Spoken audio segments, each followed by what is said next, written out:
മുടിച്ചൂടി നിൽക്കുന്ന സഭയിൽ നിരന്തരം അങ്ങയെ സ്തുതിക്കുവാനും മഹത്വപ്പെടുത്തുവാനും ഞങ്ങൾ യോഗ്യരാകട്ടെ. എന്തുകൊണ്ടെന്നാൽ എല്ലാറ്റിന്റെയും സൃഷ്ടാവാകുന്നു, സകലത്തിന്റെയും നാഥ എന്നേക്കും.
എന്റെ കർത്താവേ, നീ സത്യമായും ഞങ്ങളുടെ ശരീരങ്ങളെ ഉയർപ്പിക്കുന്നവനും ആത്മാക്കളെ രക്ഷിക്കുന്നവനും ജീവനെ നിത്യം പരിപാലിക്കുന്നവനുമാകുന്നു. ഞങ്ങളെപ്പോഴും നിനക്ക് സ്തുതിയും കൃതജ്ഞതയും ആരാധനയും സമർപ്പിക്കുവാൻ കടപ്പെട്ടവരാകുന്നു. സകലത്തിന്റെയും നാഥ എന്നേക്കും.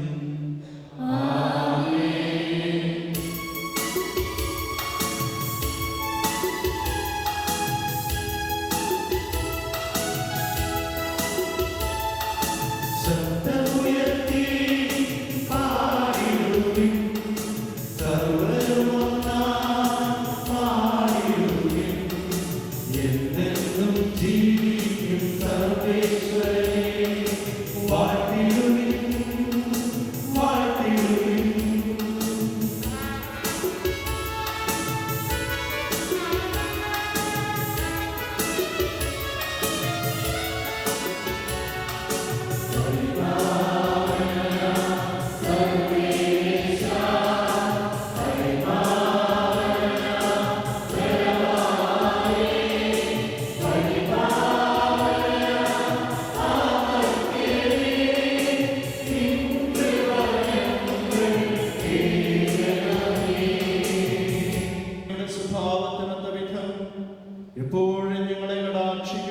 അനുഗ്രഹിക്കുകയും ഞങ്ങളോട് കരുണ കാണിക്കുകയും ചെയ്യണമേ.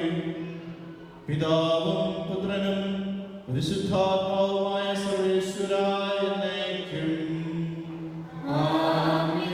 എന്റെ സഹോദരി ജോഷുവ പ്രവാചക പുസ്തകങ്ങളുമായ അധ്യായം 24 വാക്യങ്ങൾ 14 മുതൽ 18 വരെ ഗുരു ആശ്രയിച്ച ദൈവം സഹോദരനെ അനുഗ്രഹിക്കട്ടെ.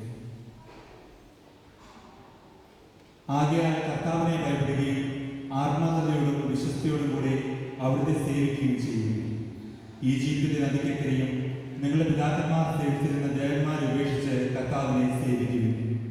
കർത്താവിനെ സേവിക്കുന്നതിന് മനസ്സില്ലെങ്കിൽ നദിക്കക്കരെ നിങ്ങളുടെ പിതാക്കന്മാർ സേവിച്ച ദേവന്മാരെയോ നിങ്ങൾ വസിക്കുന്ന നാട്ടിലെ അമോര്യയുടെ ദേവന്മാരെയോ ആരെയാണ് സേവിക്കുന്നതെന്ന് നിങ്ങൾ ഇന്ന് തന്നെ തീരുമാനിക്കണം. ഞാൻ എൻ്റെ കുടുംബവും കർത്താവിനെ സേവിക്കും. അപ്പോൾ ജനം പ്രതികരിച്ചു, ഞങ്ങൾ കർത്താവിനെ വിട്ട് അന്യദേവന്മാരെ സേവിക്കാൻ ഇടയാകാതിരിക്കട്ടെ. നമ്മുടെ ദൈവമായ കർത്താവാണ് നമ്മെയും നമ്മുടെ പിതാക്കന്മാരെയും അടിമത്തത്തിന് ഫലമായി ഈജിപ്തിൽ നിന്ന് കൊണ്ടുവരികയും നമ്മുടെ കൺമുമ്പിൽ മഹാത്ഭുതങ്ങൾ പ്രവർത്തിക്കുകയും നാം പോയ എല്ലാ വഴികളിലും കടന്ന് എല്ലാ ജനതകളുടെയിലും നമ്മെ സംരക്ഷിക്കുകയും ചെയ്തത്. ഈ ദേശത്ത് വസിച്ചിരുന്ന അമോര്യരെയും അവരുടെ ജനതകളെയും നമ്മുടെ മുന്നിൽ നിന്ന് കർത്താവ് തുരത്തി. അതിനാൽ ഞങ്ങളും കർത്താവിനെ സേവിക്കും. അവിടുന്നാണ് നമ്മുടെ ദൈവം.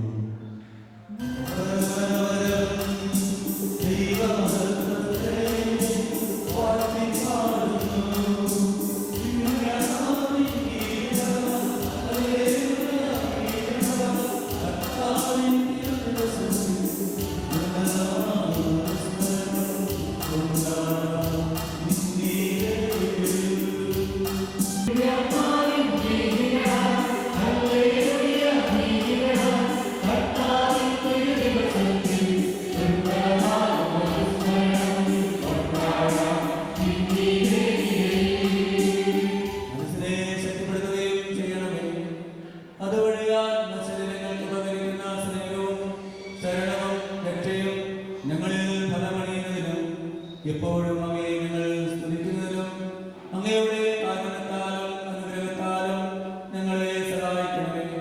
പിതാവും പുത്രനും പരിശുദ്ധാത്മാവുമായ സർവേശ്വരാ എന്നേക്കും.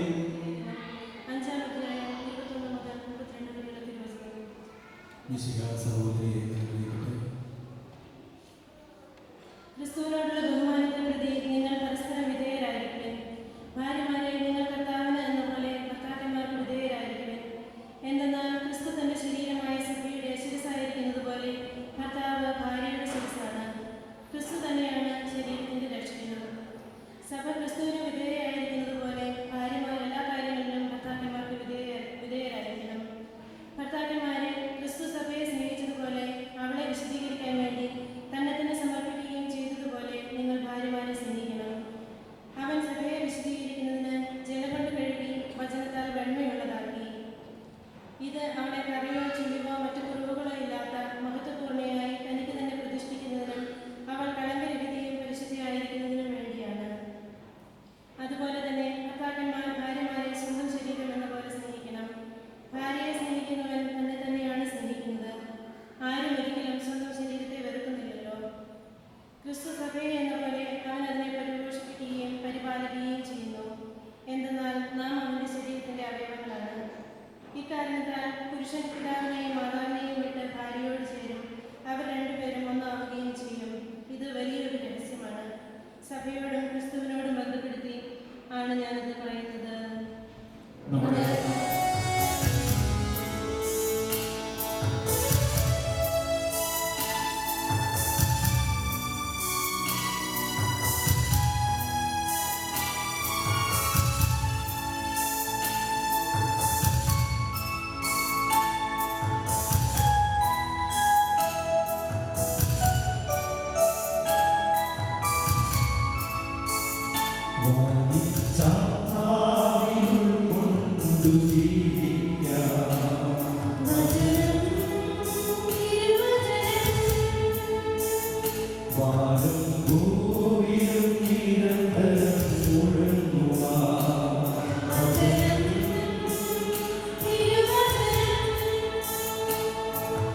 Hallelujah.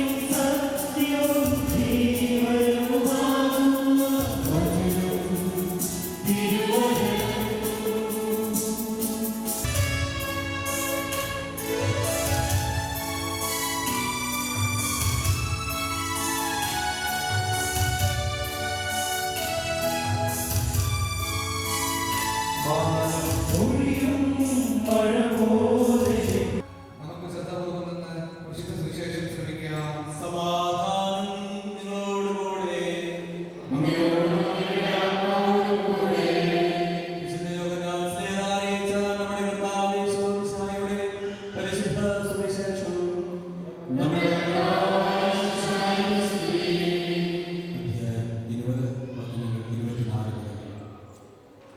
12 പേരിൽ ഒരുവനും ദിദിമോസ് എന്ന് വിളിക്കപ്പെടുന്നവനുമായ തോമസ് യേശു വന്നപ്പോൾ അവരുടെ കൂടെ ഉണ്ടായിരുന്നില്ല. അതുകൊണ്ട് മറ്റു ശിഷ്യന്മാർ അവരോട് പറഞ്ഞു, ഞങ്ങൾ കർത്താവിനെ കണ്ടു. എന്നാൽ അവൻ പറഞ്ഞു, അവന്റെ കൈകളിൽ ആണികളുടെ പഴുതുകൾ ഞാൻ കാണുകയും അവയിൽ എൻ്റെ വിരൽ ഇടുകയും അവന്റെ പാർശ്വത്തിൽ എൻ്റെ കൈ വെട്ടുകയും ചെയ്തല്ലാതെ ഞാൻ വിശ്വസിക്കുകയില്ല. 8 ദിവസങ്ങൾക്ക് ശേഷം വീണ്ടും അവന്റെ ശിഷ്യന്മാർ വീട്ടിൽ ആയിരുന്നപ്പോൾ തോമസും അവരുടെ കൂടെ ഉണ്ടായിരുന്നു. വാതിലുകൾ അടച്ചിരുന്നു. യേശു വന്ന് അവരുടെ മധ്യത്തിൽ നിന്നുകൊണ്ട് പറഞ്ഞു, നിങ്ങൾക്ക് സമാധാനം. അവൻ തോമസിനോട് പറഞ്ഞു, നിന്റെ വിരൽ ഇവിടെ കൊണ്ടുവരിക, എൻ്റെ കൈകൾ കാണുക, നിന്റെ കൈ നീട്ടി എൻ്റെ പാർശ്വത്തിൽ വയ്ക്കുക. അവിശ്വാസിയാകാതെ വിശ്വാസിയായിരിക്കുക. തോമസ് പറഞ്ഞു, എൻ്റെ കർത്താവേ, എൻ്റെ ദൈവമേ. യേശു അവനോട് പറഞ്ഞു, നീ എന്നെ കണ്ടതുകൊണ്ട് വിശ്വസിച്ചു, കാണാതെ തന്നെ വിശ്വസിക്കുന്നവർ ഭാഗ്യവാന്മാർ. ഈ ഗ്രന്ഥത്തിൽ എഴുതപ്പെടാത്ത അനേകം അടയാളങ്ങളും യേശു ശിഷ്യരുടെ സാന്നിധ്യത്തിൽ പ്രവർത്തിച്ചു. എന്നാൽ ഇവ തന്നെ എഴുതപ്പെട്ടിരിക്കുന്നത് യേശു ദൈവപുത്രനായ ക്രിസ്തുവാണെന്ന് നിങ്ങൾ വിശ്വസിക്കുന്നതിനും അങ്ങനെ വിശ്വസിക്കുന്ന നിമിത്തം നിങ്ങൾക്ക് അവന്റെ നാമത്തിൽ ജീവൻ ഉണ്ടാകുന്നതിനും വേണ്ടിയാണ്.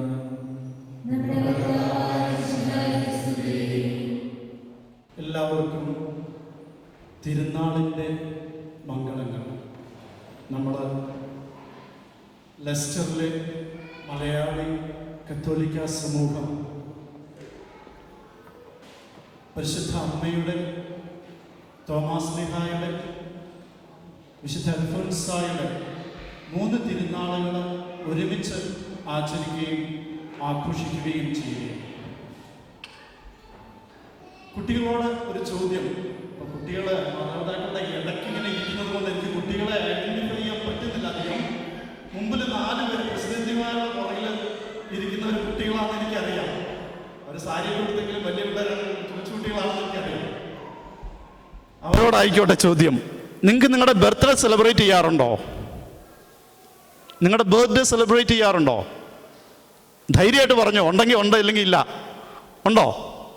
ഉണ്ട്. നിങ്ങളുടെ പാരൻസിൻ്റെ ബർത്ത്ഡേ സെലിബ്രേറ്റ് ചെയ്യാറുണ്ടോ? അതും ഉണ്ടല്ലേ. നിങ്ങളുടെ ഗ്രാൻഡ് പാരൻസിൻ്റെ ബർത്ത്ഡേ നിങ്ങൾക്കറിയാവോ? എല്ലാവർക്കും ഇല്ല. 4 പേരിരിപ്പുണ്ടോ? ഒരാൾ പറഞ്ഞു അറിയാമെന്ന്, ബാക്കിയുള്ളവർക്ക് വലിയ ഉറപ്പില്ല. എന്നാൽ മുമ്പിലിരിക്കുന്ന പ്രസിഡന്റിമാരോട് ചോദിച്ചു നോക്കാം. നിങ്ങളുടെ ബർത്ത്ഡേ സെലിബ്രേറ്റ് ചെയ്യുന്ന നിങ്ങളുടെ മക്കളുടെ പ്രായമുള്ള പിള്ളേർ പറയുന്നു, നിങ്ങളുടെ പാരൻസിൻ്റെ ബർത്ത്ഡേ എന്നാ നിങ്ങൾക്ക് അറിയാവോ? 2 പേര് പറഞ്ഞു, 3 പേര് മിണ്ടിയിട്ടില്ല. ഒരു സത്യമല്ലേ അതൊക്കെ?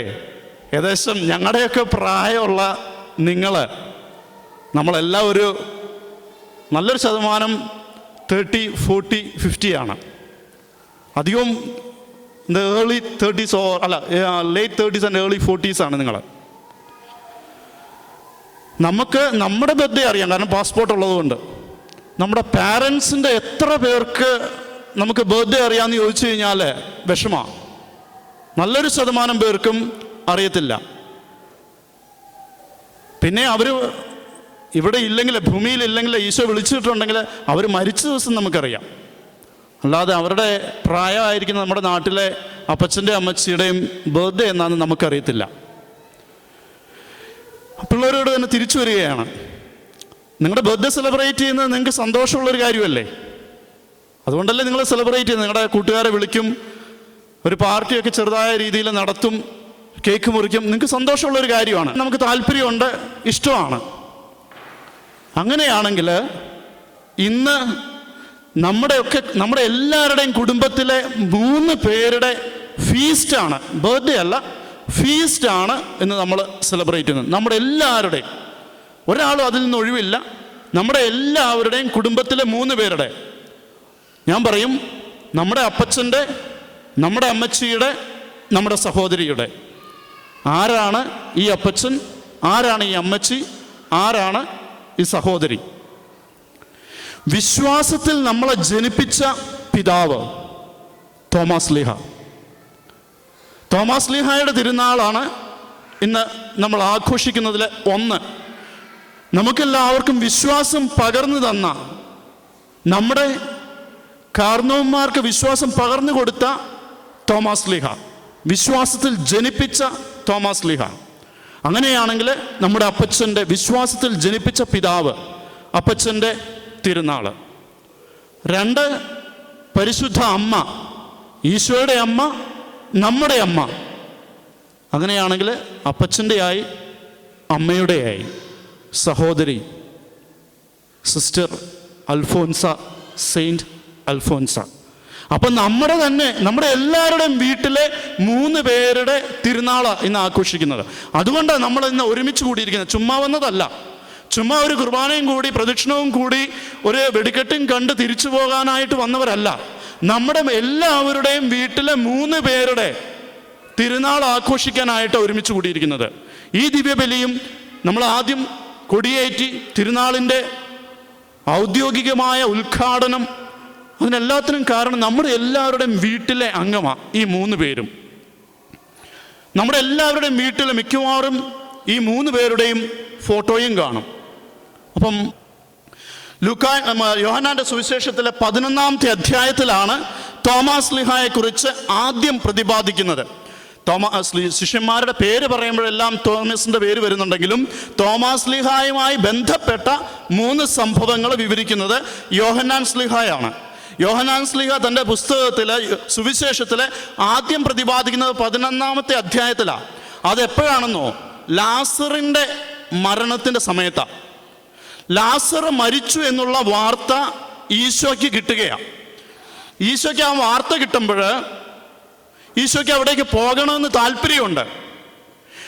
അപ്പം മറ്റ് 11 ശിഷ്യന്മാരും ഈശോയെ അങ്ങോട്ട് പോകുന്നതിൽ നിന്ന് വിലക്കുകയാണ്. നീ പോകരുത്, വളരെ വ്യക്തമായ രീതിയിൽ നീ അവിടേക്ക് പോകരുതെന്ന് പറഞ്ഞ് വിലക്കുന്ന മറ്റു ശിഷ്യന്മാർ.